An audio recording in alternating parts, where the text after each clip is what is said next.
కరీంనగర్లో ఉద్రిక్తత చోటు చేసుకుంది. Kaushik Reddy MLA camp office వద్ద బీజేపీ నేతలు ఆందోళనకు దిగారు. ఈ క్రమంలో కౌశిక్ రెడ్డి కారును ధ్వంసం చేశారు. కారు అద్దాలు పగలగొట్టి క్యాంప్ ఆఫీసులో హంగామా సృష్టించారు. కేటీఆర్ డ్రగ్స్ తీసుకుంటున్నారని టెస్టుకు రావాలంటూ బండి సంజయ్ చేసిన వ్యాఖ్యలకు కౌశిక్ రెడ్డి కౌంటర్ ఇచ్చారు. కేంద్ర మంత్రి బండి సంజయ్ తంబాకులో డ్రగ్స్ తీసుకుంటున్నారని ఆరోపించారు. కేంద్ర మంత్రి టెస్టుకు రావాలంటూ పాడి కౌశిక్ రెడ్డి సవాల్ విసిరారు. ఈ వ్యాఖ్యలపై బీజేపీ శ్రేణులు ఎమ్మెల్యే క్యాంప్ ఆఫీస్ పై దాడి చేశారు. రైట్, ఇక ఇదే అంశానికి సంబంధించి మరింత సమాచారం మా ప్రతినిధి రవికుమార్ ఫోన్ ద్వారా అందిస్తారు. రవికుమార్. Thank you Sasirekha. ఏదైతే కరీంనగర్ లోని గంగుల కమలాకర్ సంబంధించిన ఎమ్మెల్యే క్యాంప్ కార్యాలయంలో ఇటు ప్రెస్ మీట్ అరేంజ్ చేయడం జరిగింది. కౌశిక్ రెడ్డి ఏదైతే మొన్న బండి సంజయ్ నిన్న మాట్లాడిన అంశాలపై కౌంటర్ ఇస్తూ ఏదైతే కేటీఆర్ డ్రగ్స్ తీసుకుంటున్నాడో టెస్టుకు రావాలని చెప్పేసి బండి సంజయ్ విసిరిన సవాల్కి తను ప్రతికూలంగా నువ్వు కూడా ఏదైతే గతం నుంచి గుట్కాలో తంబాకు తిన్నావు కాబట్టి నీకు జుట్టు రాలింది కదా, మరి నీవు కూడా టెస్ట్లకు రావాలంటూ ఇటు వ్యాఖ్యలు చేయడం జరిగింది. ఈ నేపథ్యంలోనే ఇటు బీఆర్ఎస్ శ్రేణులంతా కూడా వచ్చి ఎమ్మెల్యే పాడి కౌశిక్ సంబంధించిన కారును అద్దాలని ధ్వంసం చేయడం జరిగింది. అక్కడున్న పూల కుండీలతో ధ్వంసం చేయడం జరిగింది. ఆ ఎమ్మెల్యే క్యాంపు కార్యాలయం అంతా కూడా చిందరవందరంగా చేసిన బీజేపీ సంబంధించిన కార్యకర్తలను పోలీసులు వెంటనే స్పందించి ఎక్కడెక్కడ చెదరగొట్టడం జరిగింది. ఇదే అంశంపై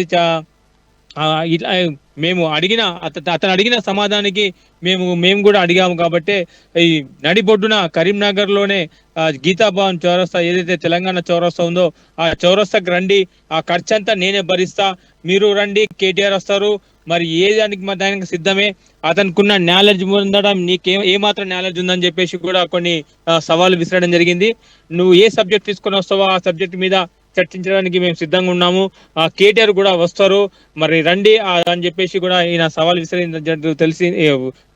సవాల్ విసరడంతో ఇటు బీజేపీ శ్రేణుల్లో కొంత ఏదైతే కార్యకర్తల్లో వచ్చి ఇది ఎమ్మెల్యేకి సంబంధించిన కారు ధ్వంసం చేయడంతో పాటు, ఎందుకంటే బండి సంజయ్ నిన్న చేసిన వ్యాఖ్యల్లో ఈ కరీంనగర్ గడ్డపై కూడా రానివ్వనని చెప్పేసి నిన్న చేసిన వ్యాఖ్యలకు కూడా ప్రతిఘటనగా ఈయన ఈ రోజు ప్రెస్ మీట్ లో కూడా కౌశిక్ రెడ్డి మాట్లాడడం జరిగింది.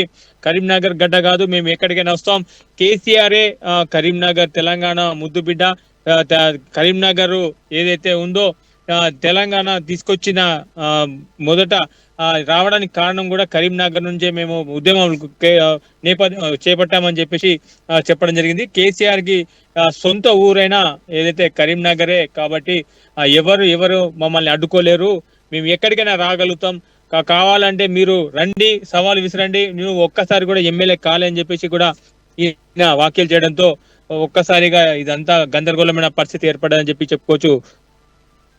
Thanks for the updates Ravikumar. ఇలా బండి సంజయ్ గారు అవినీతి గురించి మీరు మాట్లాడుతుంటే చాలా ఆశ్చర్యం అనిపిస్తా ఉంది. బండి సంజయ్ గారిని నేను సూటిగా ప్రశ్న అడుగుతా ఉన్నాను. బండి సంజయ్ గారు 2014లో మీరు పోటీ చేసినప్పుడు పార్లమెంట్ సభ్యునిగా మీరే కదా మీ నోటితోని ఆ రోజు స్టేట్మెంట్ ఏమని ఇచ్చిండ్రు మీరు? నేను సామాన్యుణ్ణి, ఇవాళ నేను సామాన్య కుటుంబం నుంచి వస్తున్నా, నా భార్య పుస్తలు ఇవాళ అమ్మి నేను ఎన్నికలు పోటీ చేస్తున్నా అని బండి సంజయ్ గారు అన్నారు కదా. మరి అక్కడి నుంచి ఉన్న బండి సంజయ్ గారు మొన్న కరీంనగర్ కార్పొరేషన్ ఎలక్షన్లు అయితే 50 కోట్ల రూపాయలు ఖర్చు పెట్టింది.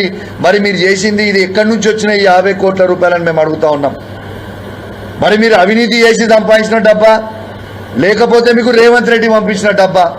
ఇది ప్రజలకి మీరు జవాబు చెప్పాల్సిన అవసరం ఉన్నది. మరి మీరు చేసింది అవినీతి పెట్టుకొని మరి ఇలా పుస్తలు అమ్ముకొని పోటీ చేసిన 2014లో అని చెప్పిన బండి సంజయ్ గారు మొన్న కరీంనగర్ కార్పొరేషన్ ఎలక్షన్లో అయితే 50 కోట్ల రూపాయలు ఇలా ఎట్లా ఖర్చు పెట్టిరని మేము అడుగుతా ఉన్నాం. ఇలా కేటీఆర్ గారిని తిట్టే స్థాయి మీద అని మేము అడుగుతా ఉన్నాం. ఇలా నేను సవాల్ విసురుతున్నావు, భయ్ నువ్వు అన్నావు కదా డ్రగ్స్ అని కేటీఆర్ గారిని, రా, కేటీఆర్ గారు టెస్ట్కి రావడానికి సిద్ధంగా ఉన్నారు, టైం డేట్ ఫిక్స్ చేయి.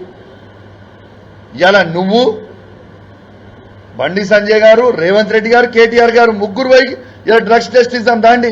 ఎవరు డ్రగ్స్ తీసుకుర్రో మేము మనకు తెలిసిపోతుంది కదా ప్రజలకి.